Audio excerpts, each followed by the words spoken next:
On t'a fait croire que la séduction, c'est un truc de jeune, et que passé un certain âge, ton tour est passé. C'est faux. Et au fond, tu le sens déjà, sinon tu serais pas là.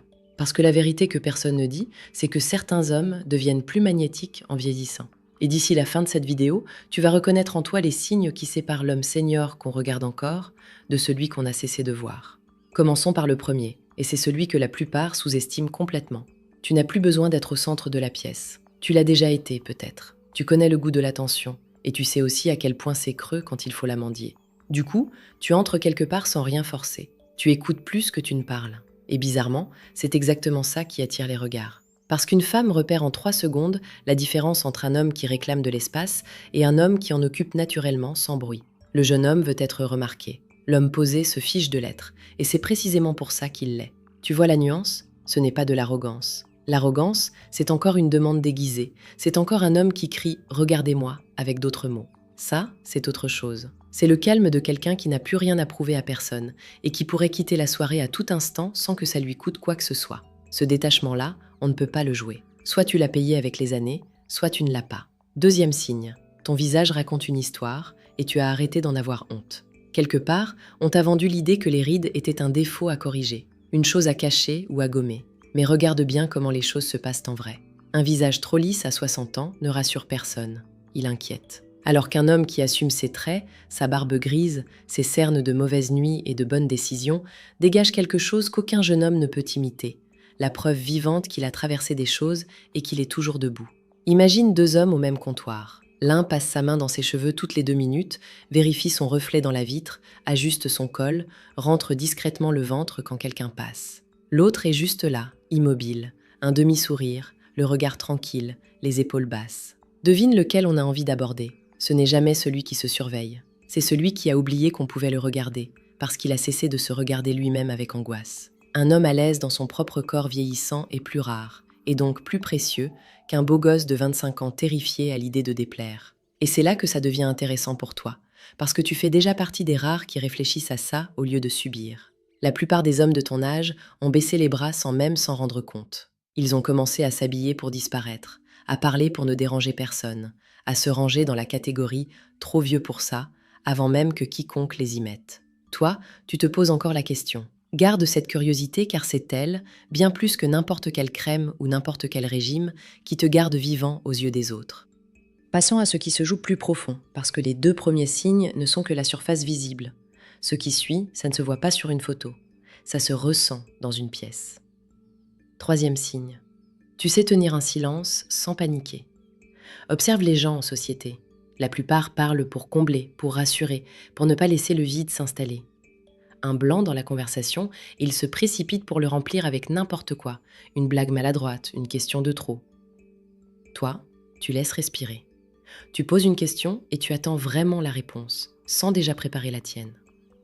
Cette capacité à habiter le silence sans le craindre, c'est une forme de puissance tranquille que la jeunesse ne possède presque jamais, parce qu'elle a trop peur de ce que le silence pourrait révéler sur elle.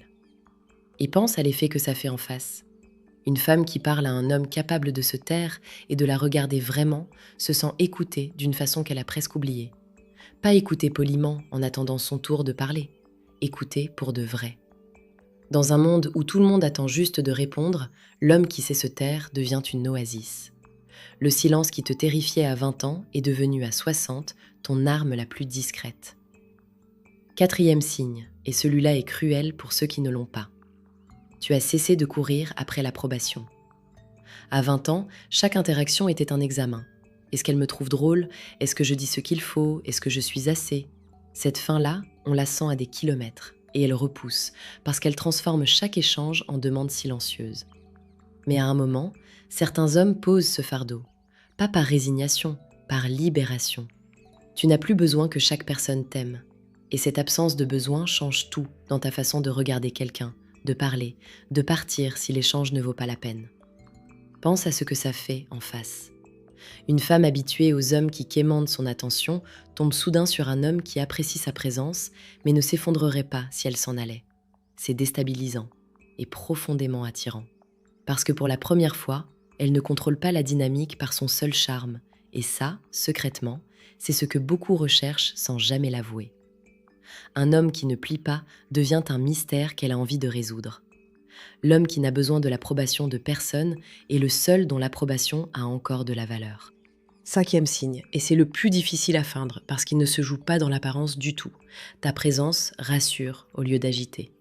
Il y a des âmes près de qui on se sent tendu, jugé, sur le qui-vive, comme si on marchait sur des œufs. Et il y en a d'autres près de qui le corps se détend tout seul, sans qu'on sache pourquoi. Ça ne s'achète pas.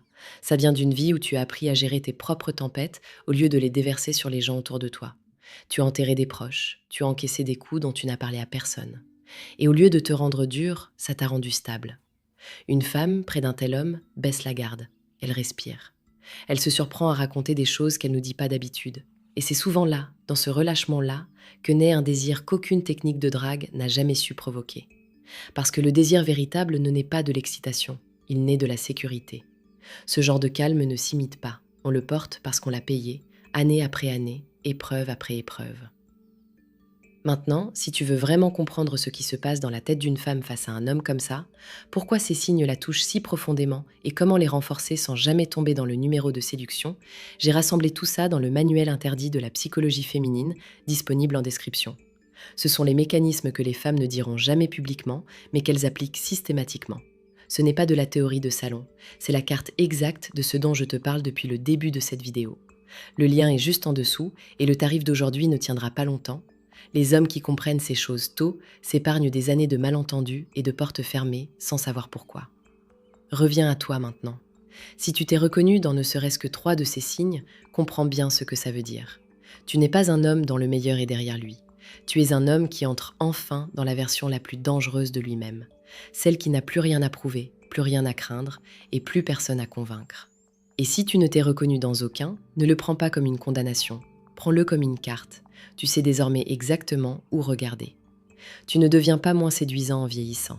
Tu le deviens seulement pour ceux qui confondaient la séduction avec la jeunesse. Et ces gens-là n'ont jamais vraiment compté.